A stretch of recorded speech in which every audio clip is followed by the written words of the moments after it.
സകലതും ഇപ്പൊ തമ്മിൽ തല ധരിച്ച വീടില്ല എന്റെ ഭഗവതി. ഞാൻ വേറിട്ടൊരു കാഴ്ച കാണിച്ചു അങ്ങോട്ട് വന്നേ. കണ്ടോ ആരുടെ വിജയമാണ് എന്നുള്ളതിനേക്കാളും നമ്മൾ ആലോചിക്കേണ്ടത് ആരുടെ പരാജയമാണെന്ന്.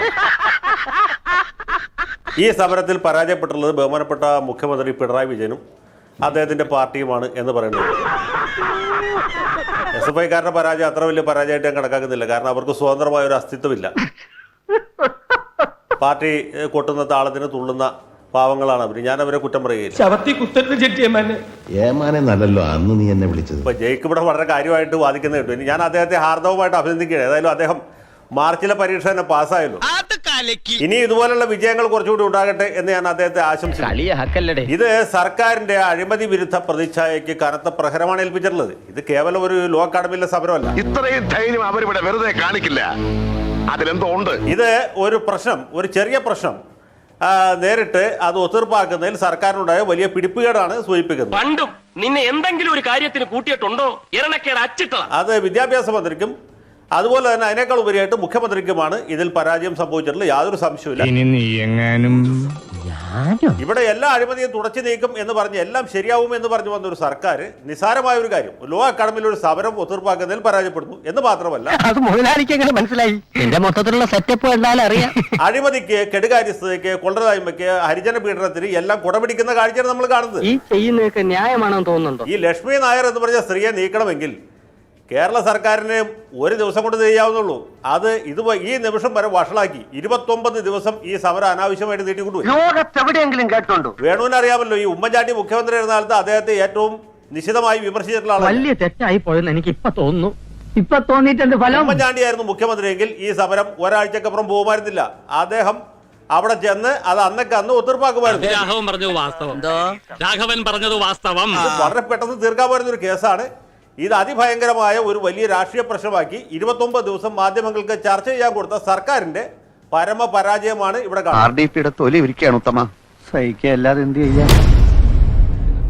നമ്മുടെ ജയിക്ക് പറയുന്നത് ഇങ്ങനെ കേട്ടോണ്ടിരിക്കുമ്പോൾ എനിക്ക് വലിയ അത്ഭുതം തോന്നി.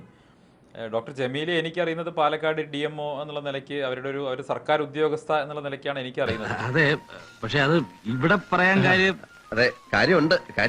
അതുകൊണ്ടാണ് ജമീലയുടെ സ്ഥാനാർത്ഥിത്വത്തെ ന്യായീകരിക്കാൻ വേണ്ടി ഒരു ഇടതുപക്ഷത്തിന്റെ യുവ നേതാവ്, ഒരു കമ്മ്യൂണിസ്റ്റ് പാർട്ടിയുടെ നേതാവ് പാരമ്പര്യത്തിന്റെ പ്രഘോഷണം, തറവാടിത്ത പ്രഘോഷണം നടത്തുന്നത് കേട്ട് ഞാൻ അത്ഭുതത്തോടെ ഇരിക്കുകയാണ്. ഇയാളൊക്കെ എങ്ങനെയാണ് കമ്മ്യൂണിസ്റ്റ് ആയതെന്ന്. കമ്മ്യൂണിസ്റ്റ് പാർട്ടിയിൽ സാധാരണഗതിയിൽ സംഭവിക്കാത്ത രീതിയിൽ അവരുടെ കുടുംബ പാരമ്പര്യമൊക്കെ ഞങ്ങൾക്ക് മനസ്സിലാവുന്ന കുടുംബ പാരമ്പര്യത്തിന്റെ അടിസ്ഥാനത്തിലാണ്. ജയിക്ക് കൗണ്ടർ അടിക്കുമ്പോൾ കുറച്ച് നിലവാരമുള്ള കൗണ്ടർ,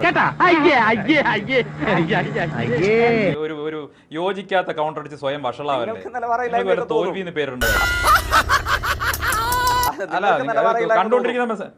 കണ്ടോണ്ടി നിങ്ങൾ പോയിട്ട് വിമാനത്താവളത്തിന്റെ വില കുറപ്പിക്കും. ഒരു 100 രൂപ അതായത് 100 രൂപ വഴിച്ചെലവ്.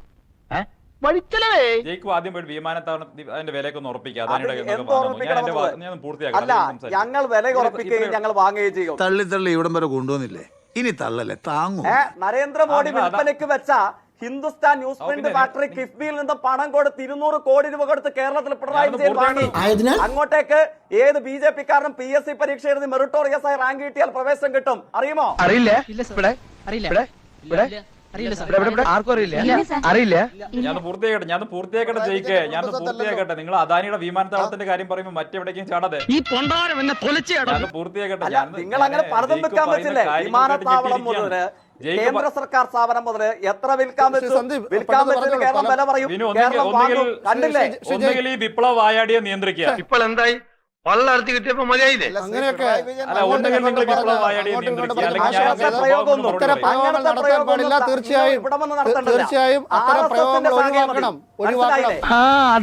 അത് മോശമായി പോയി.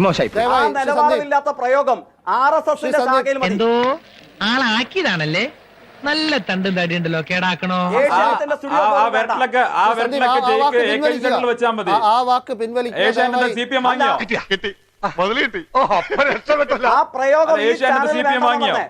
ആ പ്രയോഗം ഈ ചാനൽ വേണ്ടെന്ന് പറഞ്ഞേ. നിങ്ങളുടെ പാർട്ടി ചാനലാണ്. എന്റെ ഈശ്വര, എന്റെ ജീവിതത്തിൽ ഞാൻ ഇങ്ങനെ ഒരു പുലിവാലി പിടിച്ചിട്ടില്ല. ഞാൻ പൂർത്തിയാക്കട്ടെ. ഞാൻ ഇത്രേ പറയുന്നുള്ളൂ. എന്റെ സമയമാണ്.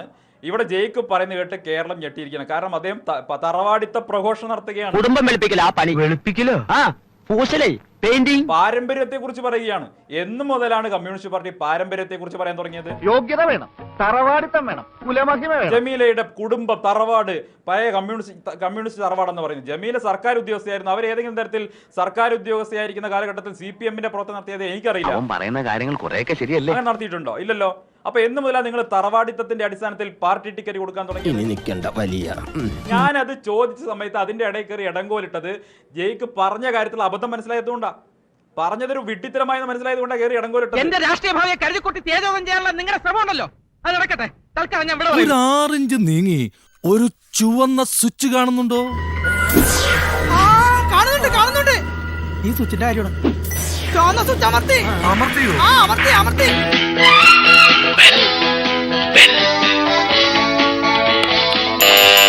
Thank you. ഈ ഉപകാരം മറന്നാലും ഞാൻ മരിക്കില്ല. ഇതൊക്കെ എന്ത് ഉപകാരം. അപ്പോ നാളെ നേരത്തെ തന്നെ ഇങ്ങോട്ട് എത്തണം കേട്ടോ. ശരി.